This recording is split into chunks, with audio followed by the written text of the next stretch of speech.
கருத்துக்கு சோதனம்.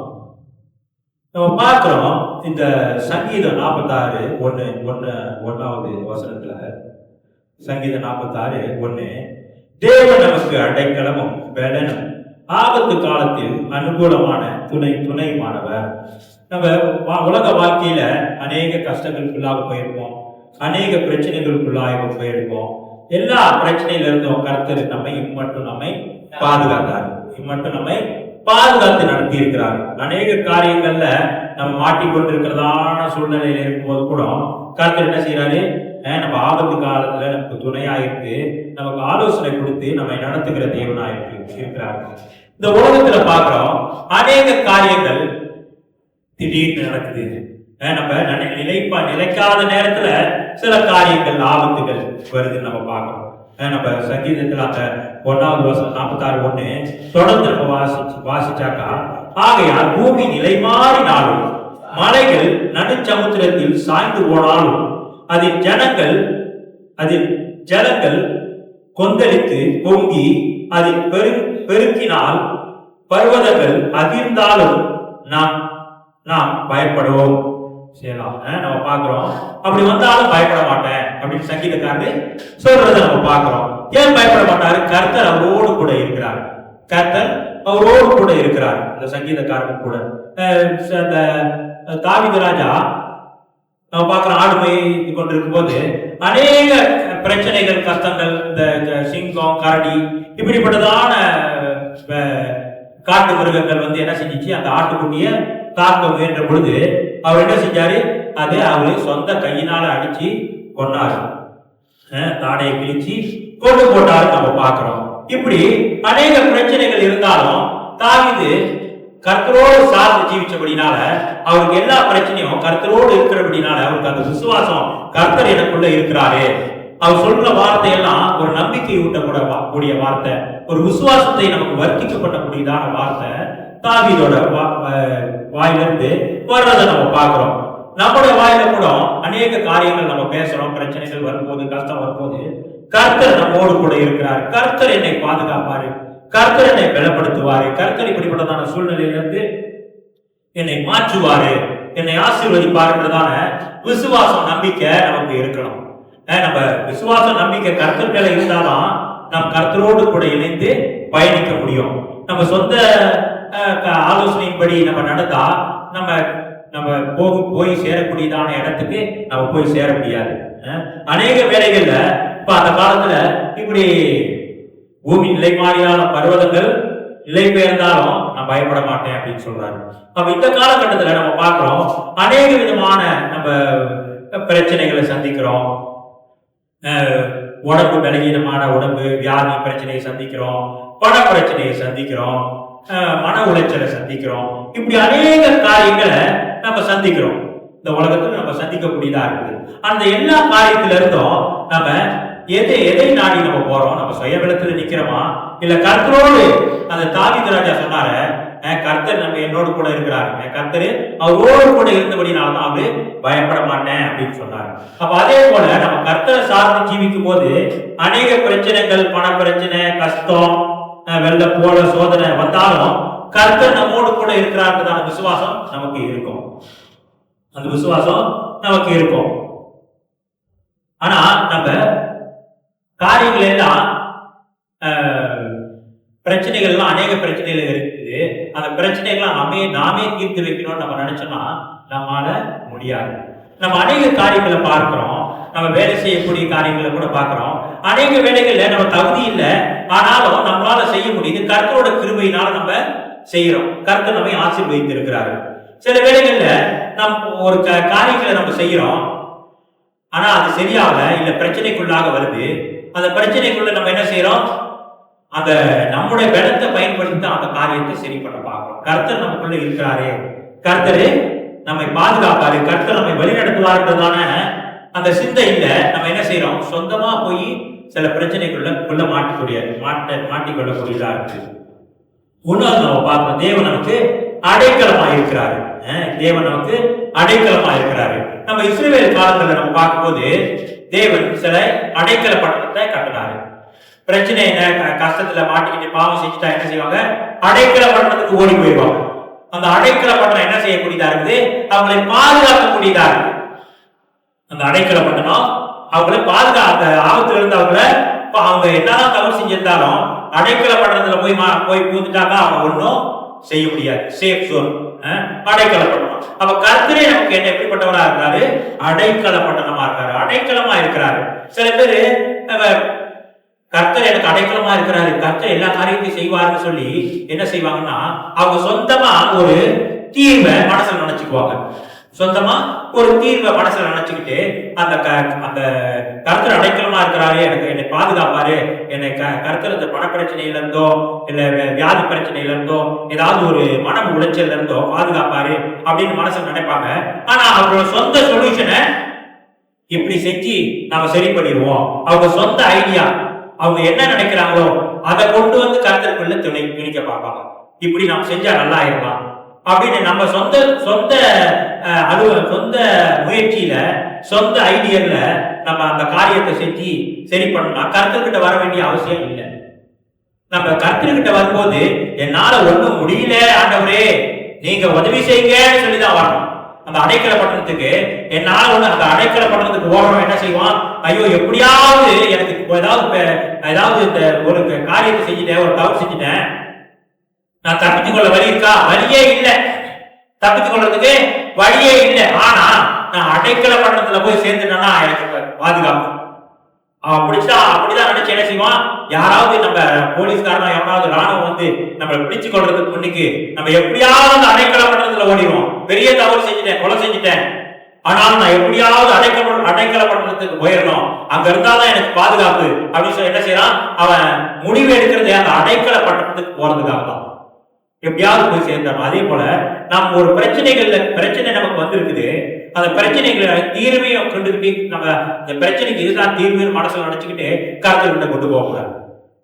அந்த பிரச்சனையில இருந்து விடுதலை கர்த்தர் கொடுப்பாரு, அந்த பிரச்சனையில இருந்து தீர்வை கர்த்தர் கொடுப்பாரு. நம்ம அந்த பிரச்சனையெல்லாம் எப்படி இருக்கிறோமோ அதே வண்ணமாக கர்த்தர்கிட்ட அந்த பிரச்சனையை போய் சொல்ல வேண்டியதான்.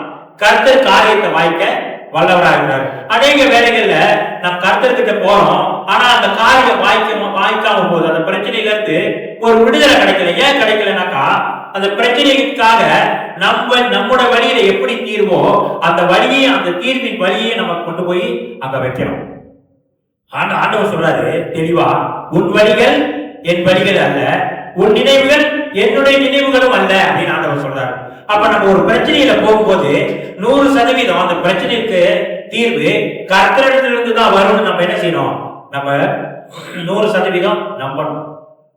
கர்த்தர்கிட்ட இருந்து அந்த பிரச்சனையில இருந்து எனக்கு ஒரு தீர்வு கிடைக்கும், எனக்கு ஒரு ஐடியா இருக்குது, இப்படி செஞ்சா ஒரு வேலை நல்லா வரலாம் அப்படின்லாம் நம்ம நினைக்க கூடாது. நம்ம கர்த்தர்கிட்ட போறோமா இருக்கிற வண்ணமாக அந்த பிரச்சனையை அப்படியே கொண்டு போய் கர்த்தர்கிட்ட வைக்க வேண்டியதான். கர்த்தர் சரி பண்ண வல்லவராக இருக்கிறார்.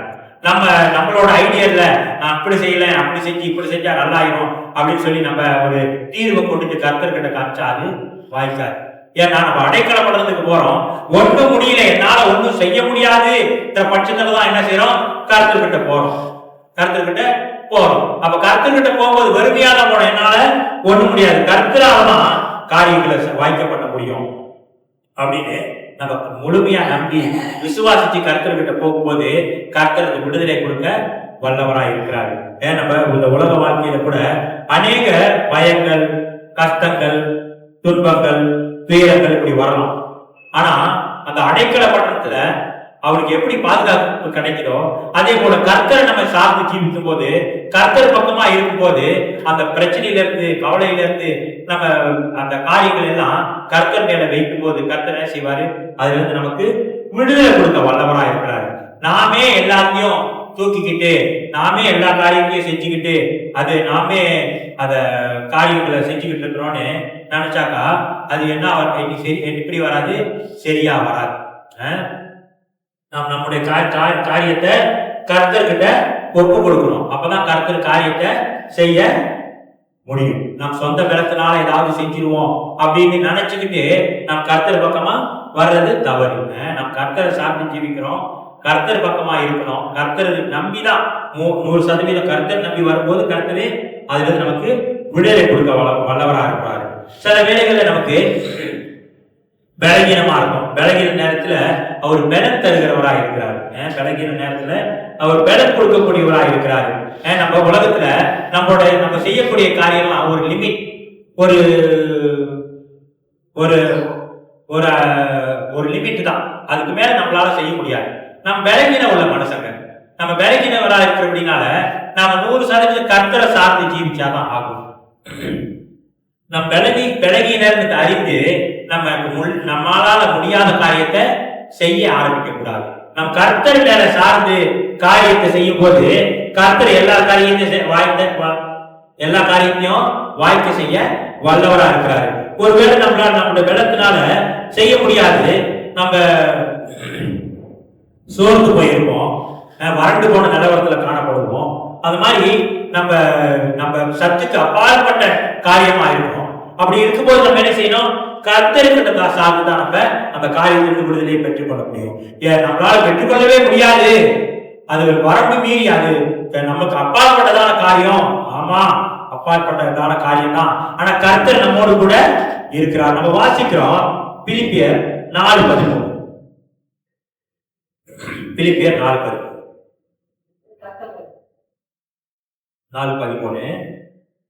என்னை பலப்படுத்துகிற கிறிஸ்துவினாலே எல்லாவற்றையும் செய்ய எனக்கு பலன் உண்டு. எல்லாவற்றையும் செய்ய எனக்கு பலன் உண்டு. கிறிஸ்து நம்மை பலப்படுத்திக் கொண்டிருக்கிறார். கிறிஸ்து தான் நம்மை பலப்படுத்தணும். தேவன் நம்மை பலப்படுத்தி என்ன செய்யறாரு? காரியங்களை செய்ய திரும்ப தராரு. அந்த வல்லமையை நமக்கு கொடுக்கிறாரு. கிறிஸ்துவின் நிமித்தம் எல்லாவற்றையும் கிறிஸ்துவோட பலத்தினால எல்லாவற்றையும் செய்யறதுக்கு நமக்கு பலன் உண்டு. அநேக வேளைகள்ல நம்மளால அந்த காரியம், பிரச்சனைகள், கஷ்டங்கள் அதை சுமக்க முடியாத நிலவரத்தில் நமக்கு காணப்படும். இதோட முடிஞ்சிச்சு. அநேக வேலைகள்ல நம்ம நினைச்சிருப்போம் இதோட முடிஞ்சிருச்சு, எல்லாம் போச்சு, இதோட நம்ம ஏறி வர முடியாது, எல்லாம் முடிஞ்சிருச்சு, வாழ்க்கையே போச்சுன்னு நினைச்சிருப்போம்.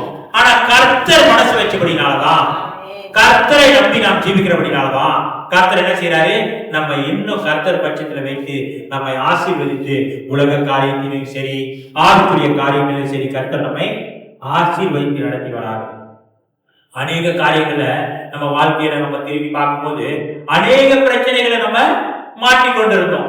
அதுல இருந்து விடுபட முடியாது, அதுல இருந்து நம்ம வெளியே யாராலையும் கொண்டு வர முடியாது அப்படின்னு நம்ம அவர் நம் மேல் வைத்த மிகுந்த அன்பினால நம் காரியத்தை கர்த்தர் கிட்ட தெளிவா சொல்லும் போது அந்த காரியத்திலிருந்து கர்த்தர் விடுதலை கொடுக்க வல்லவரா இருக்கிறாரு.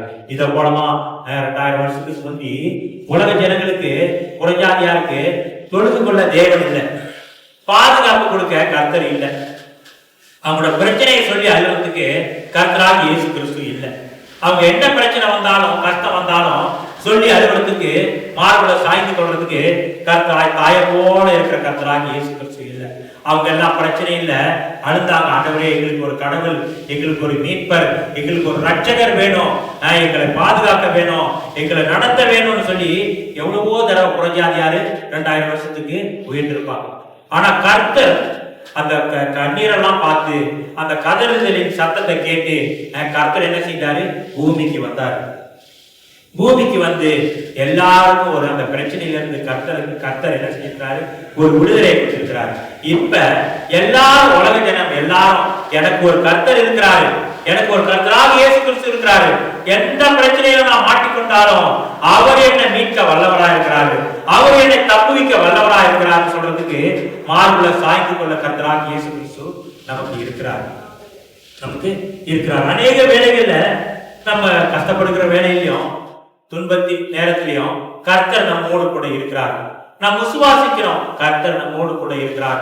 பல வேலைகள்ல கர்த்தர் என்ன செய்திருக்கிறாரு? நமக்கு விடுதலை கொடுத்திருக்கிறார். இம்மட்டும் நடத்தின தேவன் இனிமேல நம்மை நடத்த வல்லவரா இருக்கிறார். அவர் ரட்சிக்கப்படாத முந்தி தேவன் என்றவர்களா இருந்தப்ப நம்ம அநேக தடவை முறையிட்டு இருக்கோம், பிரச்சனை கஷ்டம். ஆனா யாருக்கிட்ட முறையிட்டு இருக்கோம்? முறையிட ஆளுக்கு. ஆனா ரட்சிக்கப்பட்ட பிறகு நமக்கு கர்த்தராக இயேசு கிறிஸ்து இருக்கிறார். முறையிடுறதுக்கு, நம் பிரச்சனையை சொல்லி அழுவதற்கு, நம் கதறுதலின் சத்தத்தை அவரை நோக்கி கதறுவதற்கு கர்த்தரே கிருபை செய்திருக்கிறார். அந்த சத்தத்தை அவர் கேட்கிறார். நம்ம சும்மா கதறி அழுது ஒண்ணு நடக்காம இருக்கிறது இல்ல. நம்ம கதறி அழுகும் போது கர்த்தரோட சமூகத்துல கர்த்தர் கேட்க வல்லவரா இருக்கிறார். நம் பிரச்சனைகளை சந்திக்க அவர் தைரியம் உள்ள தேவனா இருக்கிறார். நம்ம பிரச்சனையை பார்த்து பயந்து ஓடுற தேவன் இல்லை. அவரு உலகத்திலிருந்து பலவிதமான கஷ்டமான சூழ்நிலையில இருந்து ஜெயிச்சு வந்த தேவனா இருக்கிறார். நம்முடைய கஷ்டத்தை பார்க்கிறோம் பெரிய பாட அனுபவித்த தேவனா இருக்கிறார். நம்மளோட கஷ்டத்தை சொல்லும் போது அவர் அந்த கஷ்டத்தை தாங்கி கொண்டு நம்மை பலப்படுத்த வல்லவராக இருக்கிறார். அவர் நம்ம அடிக்கப்படும்படியா நாம் பாவம் செய்தோம், நாம் அடிக்கப்படும்படியா வைத்திருந்தோம். அந்த சாபத்தை அந்த பாவத்தை அவர் ஏற்றுக்கொண்டு கல்வாரி சிலுவையில் அவர் ஏற்றுக்கொண்டு அவர் மரித்தார், மறுபடியும் உயிர்த்தெழுந்தார். நம்ம பட வேண்டிய பாட நம் அனுபவிக்க வேண்டிய அந்த கஷ்டத்தை அவர் அனுபவித்தார் நம்ம பார்க்கிறோம். அப்ப இப்பொழுதும் நாங்க பாடு கஷ்டம் வரும் பொழுது நம்ம யாரை நோக்கி பார்க்கணும்? கர்த்தராகிய இயேசு கிறிஸ்துவை நோக்கி தான் பார்க்கணும். உலக ஜனங்க உலகத்தார் நண்பரா இருக்கலாம், ஊட்டார் விரும்பினரா இருக்கலாம், அவங்க கிட்ட நம்ம போய் சில காரியங்களை சொல்லும் போது அவங்க கொடுக்கறதான ஆலோசனை நமக்கு ஒத்து வராது. அது நமக்கு ஒத்து வராது. நம்முடைய ஆள் நமக்கு அதான் அந்த சங்கீதக்காரர் சொல்றாரு, எனக்கு ஒத்தாசை வரும் பர்வதங்களுக்கு நேராய் கற்களை ஏறெடுப்பு, எனக்கு ஒத்தாசை வானத்தின் பூமி உண்டாக்குன தேவனிடத்திலிருந்து வருது. தேவன் கொடுக்கிற ஆலோசனை பரிபூர்ணமான சமாதானத்தை கொடுக்குமா? மனுஷன் கொடுக்கறதான ஆலோசனை நமக்கு ஒரு பரிபூர்ணமான சமாதானத்தை கொடுக்குமா? நம்ம யோசிச்சு பார்க்கணும், ஆராய்ச்சி பார்க்கணும். மனுஷன் கொடுக்கறதான ஆலோசனை அநேக விதமான ஆலோசனை மனுஷன் கொடுப்பான். அநேக விதமான ஆலோசனை மனுஷனால கொடுக்க முடியும். ஆனாலும் அதெல்லாம் சரிப்பட்டு வராத ஒரு நித்திய சமாதானத்தை நம்ம பெற்றுக்கொள்ள முடியாது. ஆனா கர்த்தர் கொடுக்கிறதான ஆலோசனையின்படி நம்ம நடந்தா நித்திய சமாதானத்தை பெற்றுக்கொள்ளலாம். நித்திய சமாதானத்தை நாம் பெற்றுக்கொள்ள முடியும். கர்த்தர் நித்திய சமாதானத்தை நமக்கு தந்திருக்கிறார். பரலோகத்தின் தேவன் நமக்கு ஒரு நித்திய சமாதானத்தை தந்திருக்கிறார். அவர் இம்மட்டும் நம்மை நடத்தி வருகிற தேவனா இருக்கிறார். இன்னும் அந்த வசனத்தை அதே வசனத்துல வாசிக்கிறோம். ஆபத்து காலத்தில் அனுகூலமான துணையுமானவர். ஆபத்து நேரத்துல துணையா இருக்கிறாரு. ஆபத்து காலத்துல நமக்கு நம்முடைய கர்த்தராகிய இயேசு கிறிஸ்து நமக்கு துணையா இருக்கிறார்னு பாக்குறோம். அந்த உலகத்துல இருக்கும் அநேக ஆபத்துகள். அந்த காலத்துல அநேக ஆபத்து இல்லை. அந்த காலத்துல வேக வேகமா வண்டிலாம் ஓடல, ரசாயனம் இல்லை, ரசாயன கலவை இல்லை, எந்த சாப்பாட்டுலயும் ரசாயன பொருள் போடல, காடி வண்டி வாகனம் வேகமாக ஓடல. அதனால இடிபட்டு சாவர பிரச்சனை எல்லாம் அப்ப இல்லை. இந்த விஷத்தை சாப்பிட்டு ரசாயன சாப்பாடை சாப்பிட்டு செத்து போறதுக்கும் வாய்ப்பு இல்லை. ஆனா இந்த காலத்துல இன்னும் நிறைய ஆபத்து. ஃபேக்டரியில இருந்து வெளியாகிற கழிவு பொருட்கள் எல்லாம் நமக்கு சுகாதாரத்துக்கு கெடுதியா இருக்கு. இப்படி பல ஆபத்து இருக்குது இந்த சரீரத்துக்கு. இந்த சாவுக்கு எதுவான சரீரத்துல வாழும்போது அநேக ஆபத்தை நம்ம சந்திக்கக்கூடியதா இருக்குது. ரசாயன கலந்த சாப்பாடு, அந்த ஃபேக்டரியோட கழிவுகள், இப்படி அநேக ஆபத்து நமக்கு நம்மளோட சரீரத்துக்கு வியாதியை வரவைக்கக்கூடியதா இருக்கு. நம்ம பயன்படுத்துறதான பொருட்கள் எல்லா காரியத்திலையும் ரசாயனம் இருக்குது. சாப்பாட்டு பொருள்லயும் ரசாயனம் இருக்கு. அப்புறம் எப்படி நம்ம நல்ல சாப்பாடை சாப்பிடுறது? அந்த காலத்துல இந்த அளவுக்கு ஆபத்து இல்லை. ஆனா இப்ப வசதியும் இருக்குது, அதோட சேர்ந்து ஆபத்தும் வருது. வசதியோட சேர்ந்து ஆபத்து வருது. இந்த ஆபத்தெல்லாம் இருந்து யார் பாதுகாக்க முடியும் நம்மள? ஆபத்து அங்கதான் வருது. பாதுகாப்பு அதே இடத்துல இருந்து வருமா? வராது. ஆபத்து ஒரு இடத்துலதான் வரும். ஒரு இடத்துல அந்த இடத்துலதான் உலகத்துல இருந்து ஆபத்து வரும். ஆனா பாதுகாப்பு எங்க இருந்து வரும்? கர்த்தர் இடத்துல இருந்து தான் வரும். ஒரு இடத்துல இருந்து ஆபத்து வருதுன்னா அதே இடத்துல இருந்து வருது. பாதுகாப்பு வர்றதும் ஆபத்து தான்.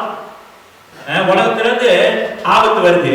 அந்த உலகத்திலிருந்தே பாதுகாப்பு வருதுன்னா சொல்லுவாங்கல்ல, தொட்டிலையும் ஆட்டி விட்டுக்கிட்டு பிள்ளையும் கிள்ளி விட்டுக்கிறதான கதையா இல்ல? தொட்டிலையும் ஆட்டி விட்டுக்கிட்டு பிள்ளையும் கிள்ளி விட்டுக்கிட்டா எப்படி? உலகத்திலிருந்து தான் ஆபத்து வருது. ஆனா உலகத்திலிருந்து பாதுகாப்பு வருது. அதை ஏற்றுக்கொள்ள முடியுமா? ஏற்றுக்கொள்ள முடியாது. உலகத்திலிருந்து ஆபத்து தான் வரும். பாதுகாப்பு நிச்சயமா கர்த்தர் இடத்துல இருந்து தான் வரும். நம்ம பார்க்கிறோம் அநேக சமூக வலைதளங்கள்ல அநேக காரியங்களுக்கு வழிமுறையை சொல்றாங்க. எல்லாம் நமக்கு நித்திய ஜீவன் அடையறதுக்கு உதவி செய்யாது. இந்த உலகம் நாம் நித்திய ஜீவனை அடையறதுக்கு உதவி செய்யாது. இந்த உலகம் எதுக்கு உதவி செய்யும்? நாம் எரிநரகத்துக்கு போறதுக்கு தான் இந்த உலகம் உதவி செய்யும். மற்ற ஒன்றுக்கும் இந்த உலகம் நமக்கு உதவியா இருக்காது. இந்த உலகம் 100% வாக்களிக்கும். என்னன்னு வாக்களிக்கும்? உனக்கு நித்திய ஆக்கினை தீர்ப்பை நான் கொடுக்கிறேன், நித்திய அறிவை உனக்கு கொடுக்கிறேன். அதை என்னால வாக்களிக்க முடியும், நான் உறுதியா சொல்ல முடியும். இந்த உலகம் என்ன சொல்லும்? நான் உனக்கு உறுதியா சொல்ல முடியும், நான் உனக்கு நிச்சயமா உன்னை நரகத்துக்கு கொண்டு போயிடுவேன், நித்திய ஆக்கினை தீர்ப்புக்கு நான் உன்னை கொண்டு போயிடுவேன். உலகம் அதை தான் நமக்கு கொடுக்கக்கூடியதா இருக்கு. ஆனா கர்த்தராகிய இயேசு கிறிஸ்து தான் எதை கொடுக்கக்கூடியவரா இருக்கிறாரு? நித்திய ஜீவனை கொடுக்கக்கூடியவரா இருக்கிறாரு. உலகத்துல நம்ம சாவுக்கு எதுவான சரீரத்தையும் கர்த்தர் என்ன செய்யறாரு? பாதுகாக்கிறாரு. உலகத்தில் இருக்கிற பிரச்சனையில இருந்து நம்ம கர்த்தர் என்ன செய்யறாரு? பாதுகாக்கிறாரு. எல்லா பிரச்சனையிலும் கர்த்தர்கிட்ட சொல்லும் போது கர்த்தர் நமக்கு அடைக்கல பட்டணமா இருந்து நம்மை தப்பு வைத்து பாதுகாக்கக்கூடியவரா இருக்கிறாரு. இந்த உலகத்துக்குள்ள காரியங்கள் எல்லாம் கர்த்தர் நன்மையான காரியங்களை செய்தாரு. நமக்கு நித்திய ஜீவனை அடைய செய்யறது அதிக நிச்சயம். எல்லா ஆசீர்வாதமும் நன்மையான காரியம் எங்கிருந்து வருது? பரத்திலிருந்து வருது. கர்த்தரிடத்திலிருந்து உலகத்துக்குரிய எல்லா ஆசீர்வாதம் கர்த்தரிடத்திலிருந்து வரும்போது நித்திய ஜீவனும் கர்த்தரிடத்திலிருந்து வரும்போது அதை நிச்சயமா கர்த்தரிடத்திலிருந்து வரும். ஏன்னா நல்ல காரியம் கொடுக்கிற ஆண்டவர் உலகத்தை நம்ம செழிப்பா வாழ்வதற்கு உள்ளுள்ள இடங்கள் கர்த்தரோட வார்த்தையை மேய்ச்சி ஜீவிக்கிறதுக்கு கர்த்தர் அநேக காரியங்களை செய்து கொண்டு இருக்கிறதான தேவன் நம்மை நிச்சயத்துக்கு கொண்டு போறதும் அதிக நிச்சயம். அதுக்கு கர்த்தர் நிச்சயம் நிச்சயத்தை கொடுக்க முடியும். நான் உனக்கு நிச்சயமா நித்திய ஜீவனை கொடுக்க முடியும். ஆனா உலகம் என்னத்தை கொடுக்க முடியும்? நிச்சயமா உனக்கு நித்திய ஆக்கினை தீர்ப்பை கொடுக்க முடியும். எனக்கு ஒத்தாசை வரும் பர்வதங்களுக்கு நேராக கண்களை ஏறெடுப்பேன். எனக்கு ஒத்தாசை வானத்தை பூமியை உண்டாக்குன தேவனிடத்திலிருந்து வருதுன்னு பார்க்கணும். அப்ப கர்த்தர் நமக்கு என்ன செய்யக்கூடியவரா இருக்கிறாரு? நன்மை செய்யக்கூடியவரா இருக்கிறாரு, நம்மை பாதுகாக்கக்கூடியவரா இருக்கிறாரு, நமக்கு ஆலோசனை கொடுக்கக்கூடியதா இருக்கிறாரு, ஆபத்து காலத்துல நம்மை தப்புவிக்கக்கூடியவரா இருக்கிறாரு, தப்புவிக்கக்கூடியவரா இருக்கிறார். அப்ப அந்த உலகம் என்ன செய்யக்கூடியதா இருக்குது? நம்மை ஆபத்துல குழியில தள்ளக்கூடியதா இருக்குது. நம்ம உலக ஆலோசனையும் அப்படிதான், உலகத்திலிருந்து வருகிறதான ஒவ்வொரு காரியமும் அப்படிதான். ஆனா கர்த்தரிடத்தில் நம்மை சார்ந்து ஜீவிக்கும் போது இம்மையிலேயும் மறுமையிலேயும் நம்ம ஆசீர்வாதமா ஜீவிக்கலாம். உலகத்துல உள்ள காரியத்தை நம்ம பார்க்கும்போது கர்த்தர்கிட்ட சார்ந்து ஜீவிக்கும் போது ஆசீர்வாதத்தை கொடுக்கக்கூடியவராக இருக்கிறார். கர்த்தர்கிட்ட இருந்து வர ஆசீர்வாதத்துக்கு சைட் எஃபெக்ட் இல்ல.